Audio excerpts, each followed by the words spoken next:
Welcome to the Tattoo Marketing Podcast. On this week's episode, we have Whatthehecker. We talk about how he went from tattooing in his house to an award-winning artist and author, tattoo misconceptions, and joining a pro tattoo team. Great episode. Enjoy.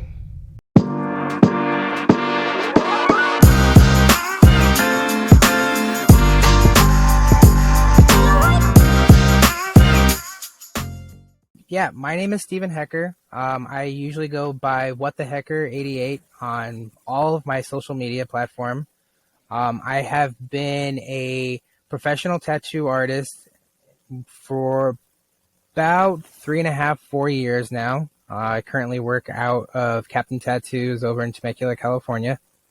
And I mean, now from at this point, as of the beginning of this year and stuff, I am now currently a multi-award winning tattoo professional artist, as well as a multi-award winning published author.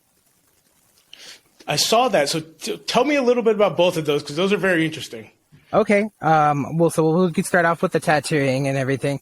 I ended up winning my first award back in July.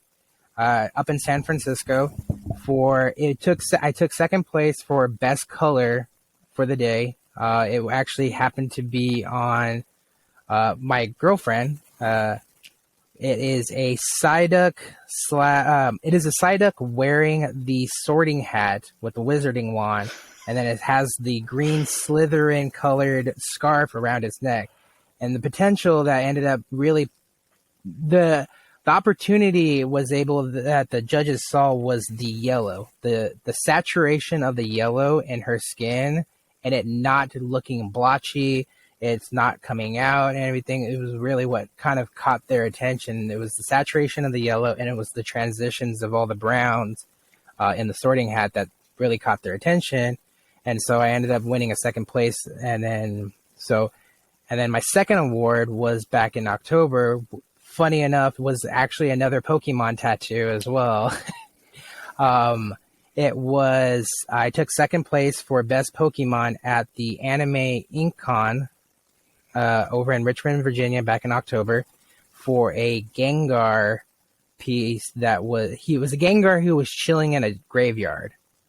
And the judges were really happy or really surprised with the saturation of the purples. So a lot of it has to do with my saturation of color that have, I guess, opened or piqued the eyes of the judges recently in some of my competitions. And it was pretty cool. I do believe one of the judges that really was interested by the Gengar was Bunny Machine. Oh, okay. Yeah, she actually was one of the judges, and she was really intrigued by the purple saturation that I had done with the Gengar. So it was pretty nice to actually win two awards actually in 1 year. And I know, when it comes to awards, some people are like, oh, it's just awards. At the same time, for me, being an artist who is still, I feel, an upcoming artist, I'm not very well known yet, although I'm hoping that eventually my name will get out there. It's more the fact that because I'm not as well of a known artist, that these awards seemed more appropriate because of the fact that they don't know who it was. They don't know my work. They just saw a tattoo and they saw, okay, this is a clean tattoo. This is very highly saturated colors and stuff like that. This tattoo deserves an award. It's not, hey, oh, this is so-and-so's individual tattoo. We've seen this before. Oh, hey, this is this person's style. We know this person. And then all of a sudden it ends up being that, hey, they win an award because they already know the distinct tattoos themselves. So it felt more accomplishing to me that our judges were actually seeing my work for my work and not for who I was. That makes sense, man. And that says a lot. I mean, Anime Inc. is a pretty big event with a lot of very talented artists that go there. So that is impressive. Yes, it is very much a busy. It's very busy, and there are some very big names. I know actually a handful of them. There are actually some good friends in there. You've got Nuke, or Christian, who goes by Nuke. You have Dan McWilliams. You have Arrow as well. You've got Ben Ochoa. You have Kenny C Tattoo as well. Obviously there's Bunny Machine. There's a ton of people that I know. There's Rat. There was Cody. So it was a lot of people that were big names that were at the show and everything like that. It was great to see them in person as well. So being able to actually even win an award at a show which has a lot of these guys and girls that actually compete on a very competitive basis, to be recognized as also a award-winning anime artist was just like, it was really humbling to see that, my work is showing and people are seeing it. Yeah, winning an award at that type of show, especially with those kind of people, that's pretty cool, man. That's pretty damn cool. I appreciate it. Yeah. So those are my 2 awards so far that I've won. I'm planning on doing more competitions and met several conventions this year coming up and stuff like that. As far as the book goes, I actually have the book with me. That way I don't know if you have. So the book is called Zebulon, the Black Dragon's Claw. It is a high fantasy, or basically an epic fantasy novel. So the best way of comparing it would be that of like Lord of the Rings, Dungeons and Dragons, Game of Thrones, The Witcher, some big names and stuff. It's basically that same concept. The book actually was heavily influenced by a 2.5-year D&D campaign that I actually ran for a group of my buddies. And although I created my own world, I created my own monsters, I created my own races, my girlfriend and I, we actually created our own 2 different languages as well. And that we incorporated into the book, we incorporated into the story for D&D. And I used D&D's game mechanics to be able to run a campaign for myself for 2.5 years for a bunch of friends. And it just gave me the inspiration to write the book. So I wrote the book. I entered it into the 2022 Fall Book Festival competition, and it ended up winning 2 awards in that competition. They were both second places. One was in epic fantasy, and the other one was in action and adventure fantasy. So it is currently rolling at 2 second place awards from that competition. The second book is already been completed and is currently with the editor, and I am already on chapter 4 of the 3rd book. Good Lord, man. That's what's it like writing a book like that? Like, I have written one book and it was about marketing, and most of it was like me talking into a voice memo and then transcribing it and editing it, and and that is so basic compared to the stuff I know that you probably put into this in the thought. So I think everybody's work is going to be just as equal and stuff. It's just done differently and stuff. So a lot of the things that you say you did for your marketing book, it's not really the stuff that I did, but it still seems like it would be a lot of work on your part, just on the way that you do it. As far as when it comes to a fantasy book, the biggest thing, honestly, would be character creation, and as silly as it sounds, note-taking. The biggest thing about it is note-taking, because especially when you write a fantasy book or you write any type of fictional book and you have dozens, if not hundreds of characters that are in a book, you have to, one, remember how they look, how they act, where are they at currently located within the book and stuff, location purposes and stuff, and what's the plan and how is it going to be executed. So the biggest thing that had me doing a lot of this stuff was, as silly as it sounds, like I said, the inspiration from the book was from a D&D campaign. Well, when I did the D&D campaign, I already wrote the notes in order so that I had the information or the material ready for the next week to be able to run it. So I had a good potential of the stuff writing down. I took that material and I grafted out a storyline with just key notes and key points of where they're at, where they're going to be at, and everything like that. And then I just wrote. I honestly wrote, and as I would write and stuff like that, I I have a second Word document off to the side, and I would just type in the key notes of what was going on in that chapter. So I kept track for myself, and I kept it going. That sounds very complicated. I applaud you for, yeah. It sounds complicated. It's more or less just trying to keep notes. Honestly, when it writes fantasy, you're doing a lot of note taking. So what made you decide? I know we're kind of getting off topic, but I'm very interested in this. You're all good, man. It's all good. Well, what made you decide to write the book? I mean, you finished up the campaign and you're just like, you had all these ideas, or what? Basically, I mean, me naturally, a lot of it has to do with my past career, my past jobs and stuff that I've had and everything. But I've always been a creative individual, whether it be an artist or having a wild imagination and everything. I'd have vivid dreams as a child and all that kind of stuff, you know, and fantasy on Lord of the Rings, Harry Potter, Game of Thrones, Dungeons and Dragons, anime, obviously, in general, Marvel and DC, Disney, it doesn't matter, all the nerd stuff. I've always had an imagination for character creation, character concepts, being able to have created a fantasy world. And I'm sure tons of people, hundreds of people have always like wanted to create their own worlds and stuff. I just decided that I'm in my 30s.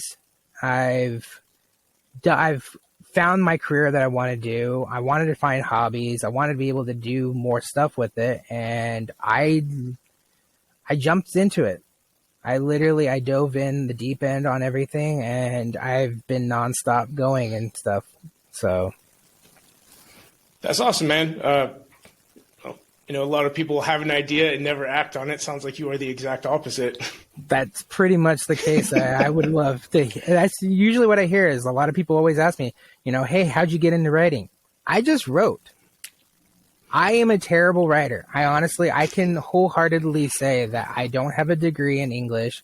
I am not a great writer and stuff. English was one of my worst subjects in high school and everything as well. I just write. I write the material. I follow as best to the concept of punctuation as I possibly can and comprehension. I hired an editor to do my work, to edit my book. It's the biggest thing that everybody's worried about is like, hey, I'm not a good writer. I can't do it. Go ahead and write. It doesn't matter. You can write and still be able to write a good story. You have editors to be able to fix it for you. Yeah, that makes sense. So really just getting in there and actually doing it versus just thinking about it. It's having that self-determination to be able to strive for something bigger than what you want to always potentially say you want to do. That's a good life lesson, man. I like that. I mean, seriously, a lot of people don't have that mentality, so that is an impressive thing. Kind of leaning on that. How'd you get into tattooing? Because again, you said you've had jobs before this. You're in your 30s. Been tattooing for 3.5, 4 years. Yeah. So as silly as it sounds, I actually never wanted to be a tattoo artist. Really? Yes, that is actually wholeheartedly. I actually was scared completely of being a tattoo artist. I did concept creations, character designing. A lot of my work is just sketch work, lots of lines, just trying to figure out different designs and stuff. I actually, I did 2 major jobs beforehand. I was a commercial diver. Oh, wow. Yeah, I traveled across the U.S. quite often and stuff and did commercial diving. But my other job that I had since high school was a graphic designer and character creator. I did a lot of separate contracts when it came to graphic designs. There's actually quite a bit of my work that actually is public, and people have used my logos and stuff like that. I did work on 2 indie comics. There was the Awakened comics, which I helped with creating panel designing and stuff like that. And then also there is a comic book that was called The Teddy Knight. They were very indie comics, but they were ones that I have in my portfolio. So when it came to, and I did a lot of the character creating, but I did a lot of the inking for the Teddy Knight books. And the thing was is that when it came to tattooing, granted I was young, I didn't know how tattoos worked. I've never gotten a tattoo. I didn't know how they worked. And I always thought as a tattoo artist, I tell you that, hey, I want a snake wrapping around a dagger and stuff like that. Give me it. And a tattoo artist is like, all right, sure, no problem. We're at it.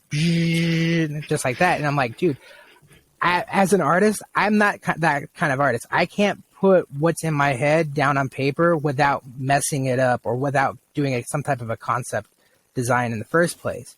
So I never wanted to be a tattoo artist because of the fact that I had a different mentality of what I thought a tattoo artist was potentially beforehand. When I finally went and got my first tattoo, I realized that they use stencils. I realized they use markers and they draw it out and stuff like that. And I was like, this is nothing like I thought it was. It's actually a lot easier than I thought it to being. And the fact that I've already done inking for a comic book, they're following lines. I was like, okay, cool. I can do that. Started it out back in 2011. So that actually is older. It's actually 12 years ago and stuff like that I went and I bought my first tattoo machine from a buddy and everything. And I literally was the predictable house tattoo guy who always tattooed his friends and family and stuff, just a homie hookup, just so that I can get my feel. I could wet my toes into it and I could try it out and stuff. Obviously it's not the best route to go and everything.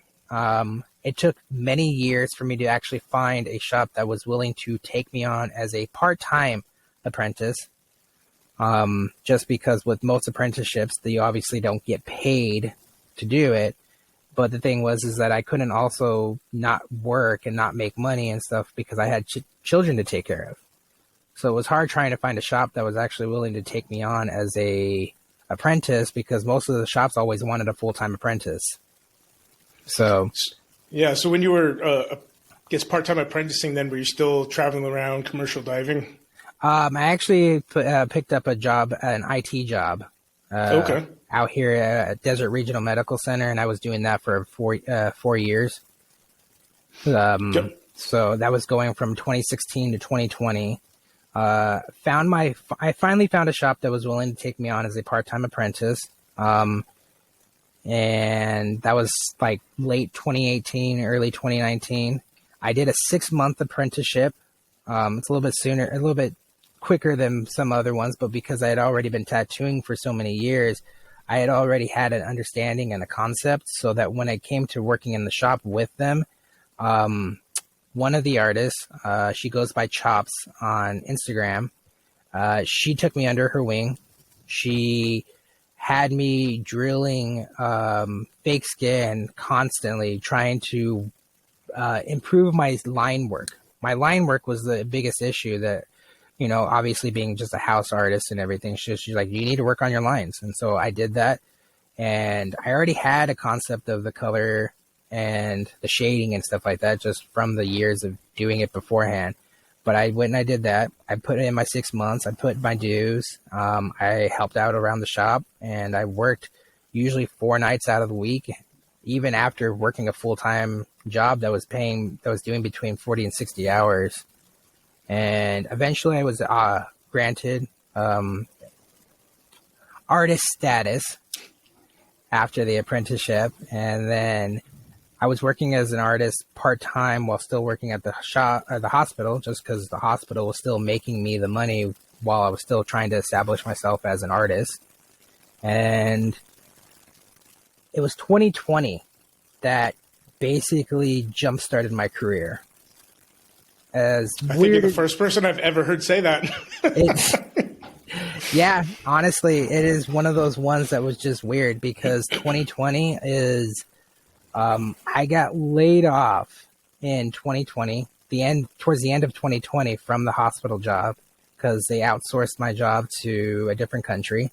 And with the COVID thing and stuff like that, so they just were trying to reduce the amount of people.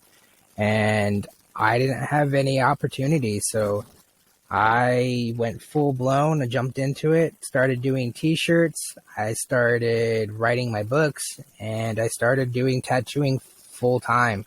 And so 2021 came rolling around, and For the most part, I was just doing free tattoos for a little while just so I can build my name a little bit more and everything like that. But yeah, that's kind of what helped jumpstart the career. Got it. Okay, that makes more sense. I was like, I don't think I've ever heard anybody say. No, I know. And it's, yeah. and honestly, they always say 2020 is just like one of the worst years for them and stuff. And I don't blame them. Obviously, COVID did not help a lot of people and stuff. It was more of just a springboard for me because it made me give the initiative like, hey, you got laid off. You have the opportunity now to go and do tattooing full time. Are you going to do it? And I chose to do it. So, I mean, being obviously into a lot of more fantasy stuff, what made you, I guess, gravitate towards anime versus anything else in fantasy? Well, I've always been an anime fan and stuff like that as well. And the thing is that anime seems to have more of a calling right now than fantasy does. Although fantasy is a great thing and people love to see it and everything, I get more, at least for me personally, I get more requests for anime material than I do for fantasy-based material. I mean, honestly, the biggest things that I would do tattoo-wise for fantasy has come from Lord of the Rings, Harry Potter, Supernatural. For the most part, that's it. There's also been The Witcher, and I've done Game of Thrones as well. It was the House Stark logo as a cover-up. Mm-hmm. So, as far as my style goes, a lot of my style derives from my past career as being a concept creator or artist and being a graphic designer. Having those bolder outlines, the bolder outskirts of the image and stuff with the thinner line work on the inner part.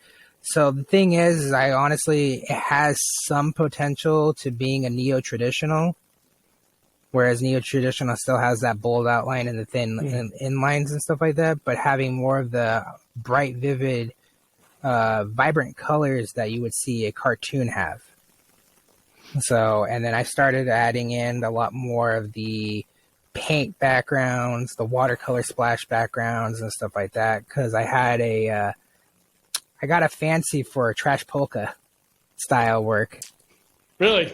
Yeah, so that was the biggest thing. Actually, as silly as it is, if you look on my page towards the top, there's the up for grabs pieces and stuff as well, or even the very first piece, honestly, which is the Zorro, is an anime that's trash polka styled. Oh, that's cool. Yeah. So I like doing a lot of the characters that have, and then adding in the elements of those characters, just like you would see with Trash Polka, is that you see the main focus of the piece and everything, and then there's just a lot of additional elements that add to it, adding in the paint splats, adding in the watercolor or the splashing and stuff like that. So, I use a lot of colors, but I have a lot of my potential come from both comic book as neo-traditional and trash polka. Yeah, I'm looking through, again, your page, and I really do like what you do with that. It's different than a lot of the stuff you'd see, and it really accentuates the actual character. Yes. That's super cool. It's just adding in those additional elements to some pieces and stuff like that. Like I said, with the up for grab stuff, I have, a lot of the stuff that's a little bit newer is towards the end of it, but I don't know if you can see it. I don't know if my screen actually shows it or not like that. That's the only problem with it. There we go. Oh, there we go. Oh, yeah. So, you got Ape Escape from the 90s PlayStation game. You got Jujutsu Kaisen. So it's just adding in those bolder outlines with the thinner ones. You got Oddworld, and then adding those paint splats. So adding extra additional elements to the characters. So they have more of the There's a watercolor Pain and Panic piece. Deku, My Hero Academia. But you have that trash polka stuff. It's adding in the additional elements to the characters to add in, which is what you would see with trash polka, and then having that bold outline with the thinner inline to them. So,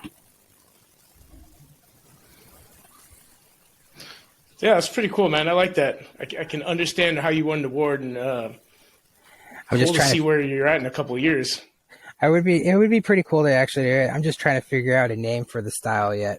So I think one of my friends actually popped off and said that anime is trash. And I was like, dude, I really like that for a style for a name.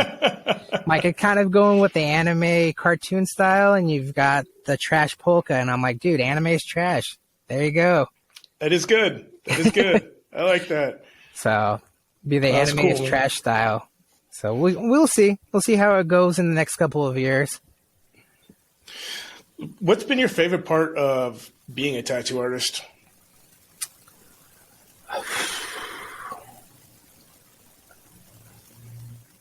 Honestly, the biggest thing, I mean, I don't want to be the cliche and say that I get to express my creativity, because almost every artist is going to be happy about being able to do that for a job or a career. But honestly, it's the self-independence. Being able to be self-employed, being able to make my own hours so that I can, as a father, can be there for my kids as best as to my best ability as I possibly can and stuff like that. You know, I'm there dropping them off at school in the morning and stuff like that. I go straight to work. I do a morning or an early afternoon tattoo and stuff like that, you know, take me a couple of hours only for me to be able to get done for the day, because I made, you know, a good amount of money already off of a tattoo, and I can go and pick them up from school. And then I'm at home. I'm taking them to their extracurricular activities, where I'm at home helping the other half with dinner, or I'm working on a book, I'm playing video games with them. You know, having my girlfriend, she goes by Mouse. So she does a lot of the modeling and stuff like that as it is, but she's a great support as well. She helps with picking up the kids from school and making sure that they're taken care of as well, especially on the days that I have tattoos that obviously extend into the evening time and stuff. But honestly, the biggest thing is just having that self-independence or the self-employment opportunity to be able to be there for my family. Yeah, that makes a lot of sense. That is one of my favorite things about, you know, being an entrepreneur and owning my own businesses. You know, my kid has late start every Monday, so he doesn't go to school till 10:30. Oh. I can stay home with him. Dude, it's nuts. It's nuts. I don't know why the school does that, and I don't like it. But I can stay with him until he goes to school, and I can drive him to school, and I can pick him up, which is awesome. So yeah, I would say ours Wednesday is early release. That's what it was for me when I lived in California, when I went to school there. So okay, yeah. So Wednesday is usually the early release day. Typically, I usually take Wednesdays off from work just because of the fact that I don't have enough time between getting a tattoo done and having to pick them up and everything. But that's okay as well, because what I end up doing on Wednesdays is I'll usually I still technically work. I just don't do tattooing. I usually will go to the Starbucks that's like down the block from the school, and I literally spend the next 3 or 4 hours writing my book. Oh, there you go. So it's still, I mean, I still work. I'm doing different work between doing tattoos, being an author, and doing T-shirts and stickers and stuff like that. Yeah, I'm always working. Busy guy. Yes, very much a busy guy. A lot of people are like, "How do you do it?" I don't sleep. Right? You don't need sleep. Totally fine. We don't even know what this word means and stuff like that. Between jobs and being a dad and stuff like that, there's no such thing as sleep. No, just lots of coffee and you're good to go, man. There you go. So obviously you've done a handful of conventions. Which one's been your favorite? Anime Inc. Anime Inc. Anime Inc. Absolutely. Seeing a lot of people who are in the same community of style that I do and stuff like that, and being able to make friends with a lot of these people, even if they are over Instagram, just because they are out of state and everything, has been really helpful. And it's been encouraging. I get comments. I see people liking my stuff. Absolutely. I get the notifications. I see people commenting and saying that, hey, dude, nice work and everything. And it's cool because Anime Inc. is one of those ones that Christian did really well to bring a lot of us together so that we could actually have, because a lot of the conventions you see, they're kind of the same thing over and over again. You see American traditional, you see Japanese traditional, you see black and gray, you see color, because a lot of these are the different kind of competitions that you see at these shows. And although they are great, absolutely, and I still love attending them, you're seeing artists from all different genres and all different styles. Whereas with Anime Inc., you're seeing people who like not just the style that you do, but they also like the culture that you're a part of. That's the best way to describe it. Honestly, a solid runner-up is Evergreen Invitational over in Oregon. That actually is the one I'm coming up in like 2.5 weeks that I'm actually going to be attending. So that's over so that one's actually over in Eugene, Oregon. It's the Evergreen Tattoo Invitational and stuff. It's actually my second year being invited to it. So that's cool. Yeah. I was actually pretty stoked about it. Last year I tried competing with them and I didn't win. Obviously, granted, I got a little down about it and I was like, oh, well, this sucks. Why am I going to do competitions or anything like that? Didn't even get noticed. Only to find out that most of my competition that I was facing were guys who are on pro circuit.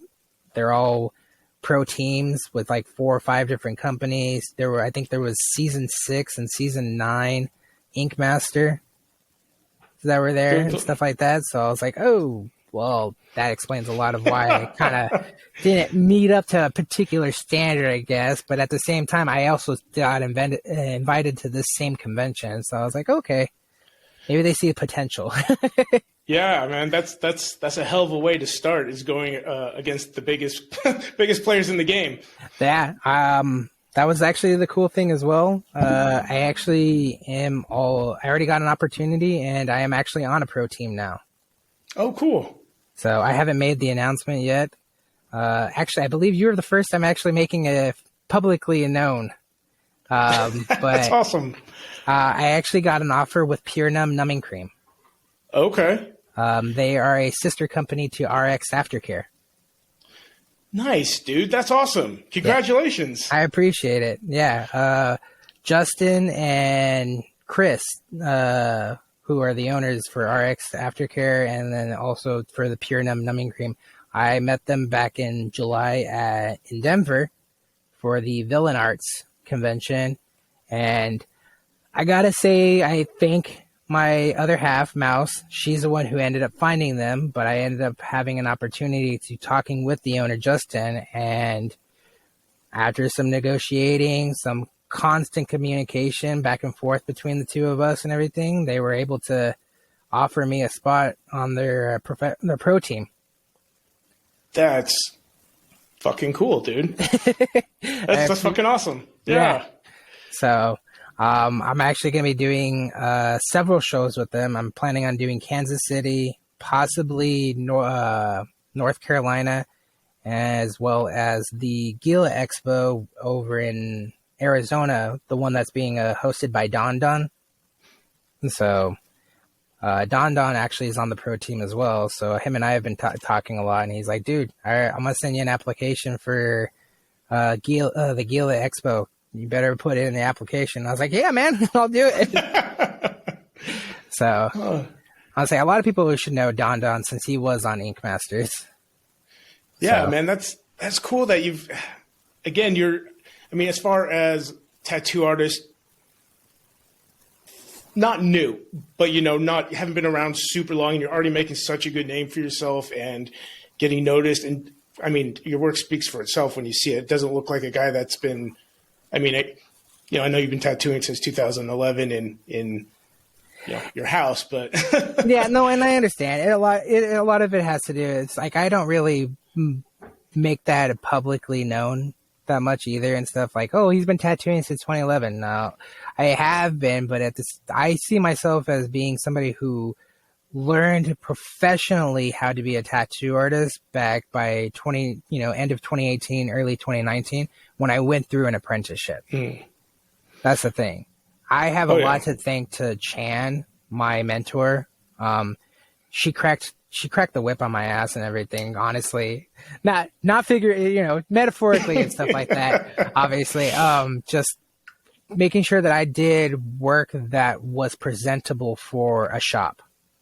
Why am I going to go and try and do a tattoo on somebody who comes to a professional establishment just to turn around and give them house tattoos?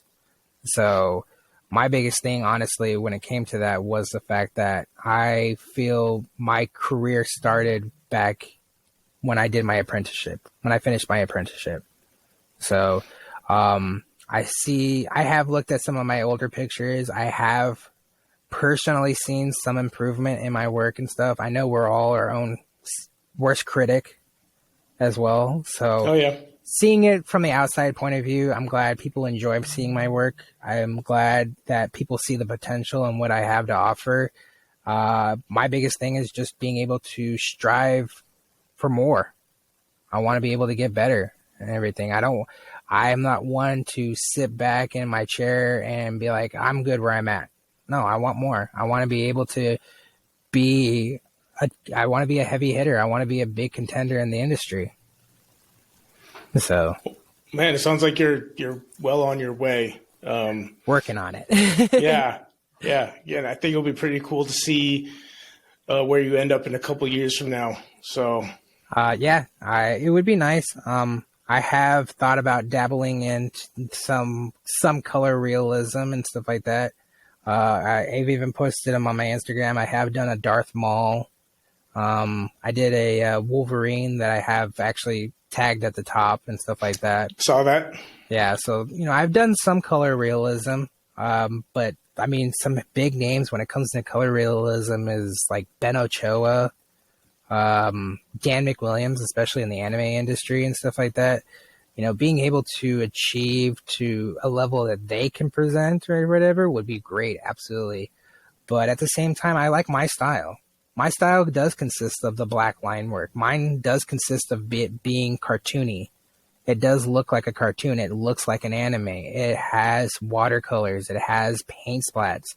It has that trash polka style or adding additional elements to the character into it and stuff. So although I wouldn't mind doing color realism, I think I've found my niche that I kind of want to keep building on. So, yeah, and I've talked to a handful of artists that are really good, like Jason Elliott. I had on the podcast a couple weeks ago from season 10 and 13 of Ink Master, phenomenal tattoo artist. And I've noticed guys like him that have multiple different, styles. They're all amazing. All kind of have the same thing in, their past that you do, and that is like a love for art before you became a tattoo artist, a love for creation, a love for imagination. Everyone I see that can do really good work, especially in multiple different styles, has been, an artist since they were walking, Pretty much, yes. Always having that sketchbook around. Yep. Exactly. Although now it's the tablet.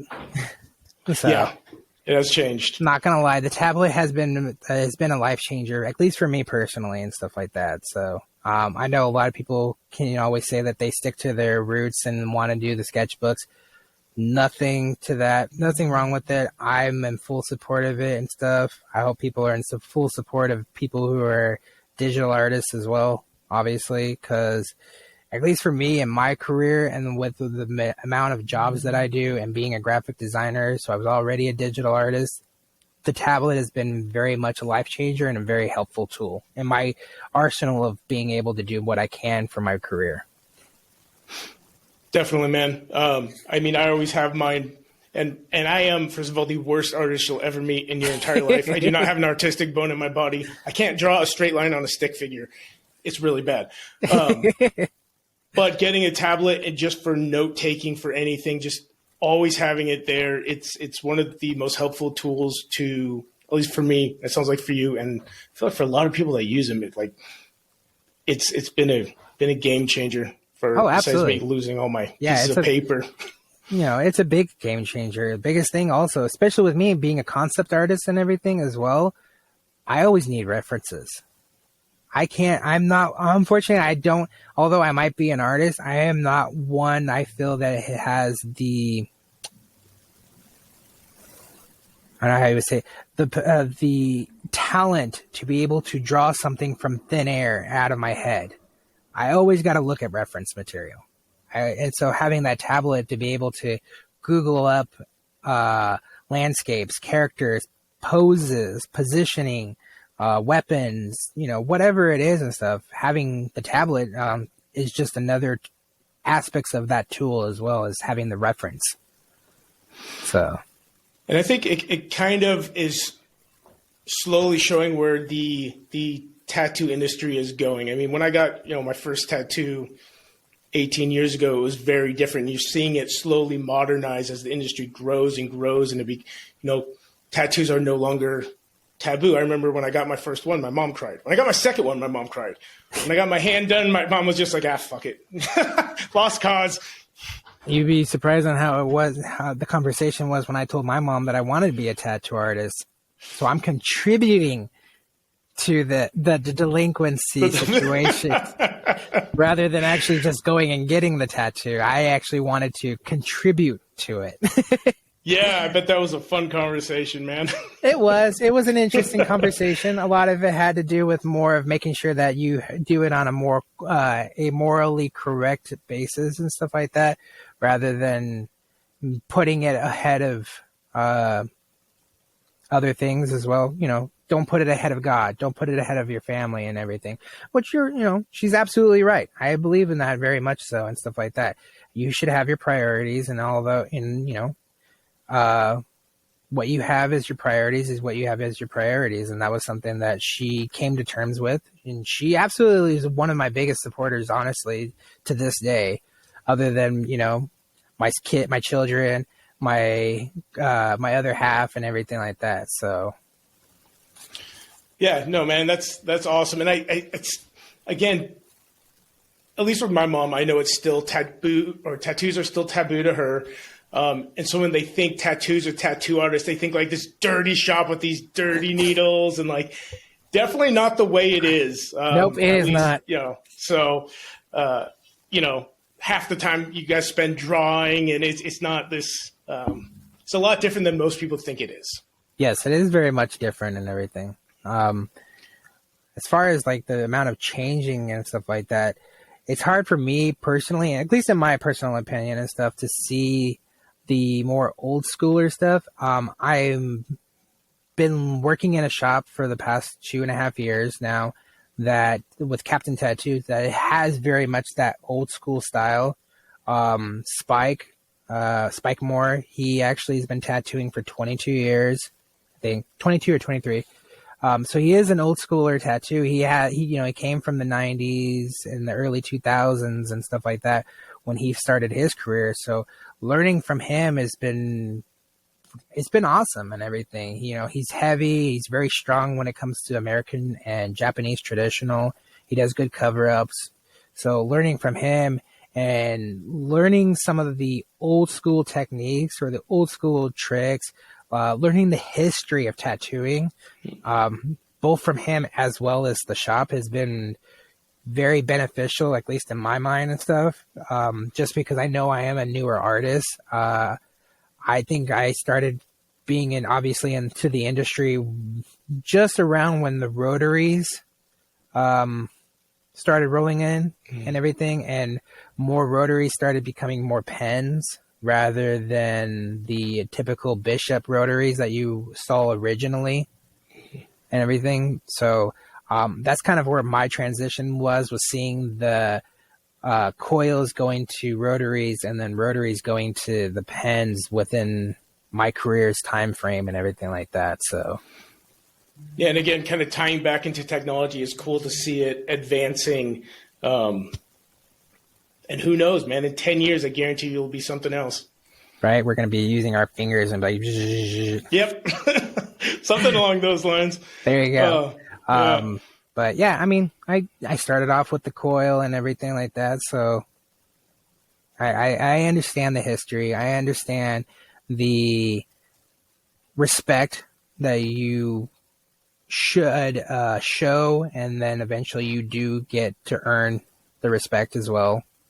Part of the apprenticeship and everything is being able to put in your dues, being able to respect those who are in the industry and know what they're talking about, and to follow what they have to say, listen to what they have to say. Everybody's going to have a potential to be able to learn something new from somebody else. It doesn't matter whether you're a big hotshot artist or not.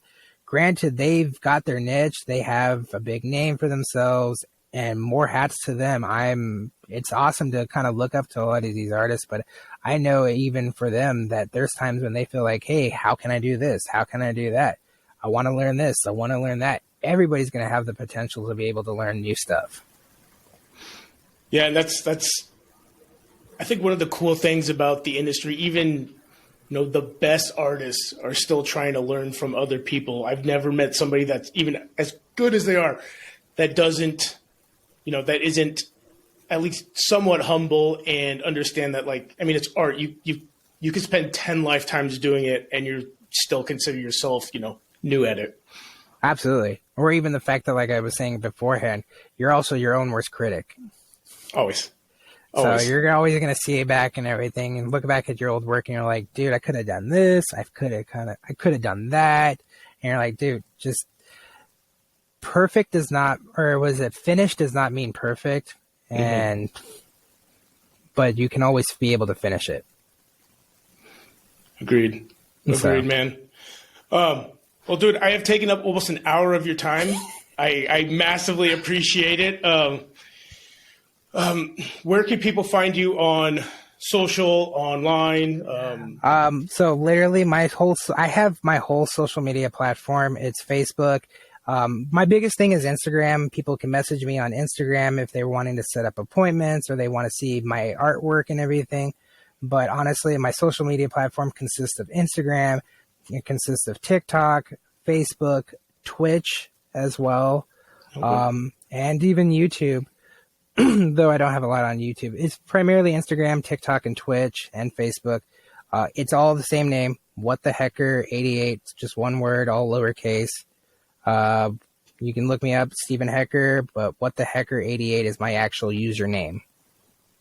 Well, that's nice that it's the same across everything, man. Yeah, it makes it easy. It makes it easy. It makes it easy for everybody because people are like, hey, how can I find you here? How can I find you? I was like, dude, seriously, just look for me, Whatthehecker 88. Across all social media platforms, you're going to find me. That is a good way to do it.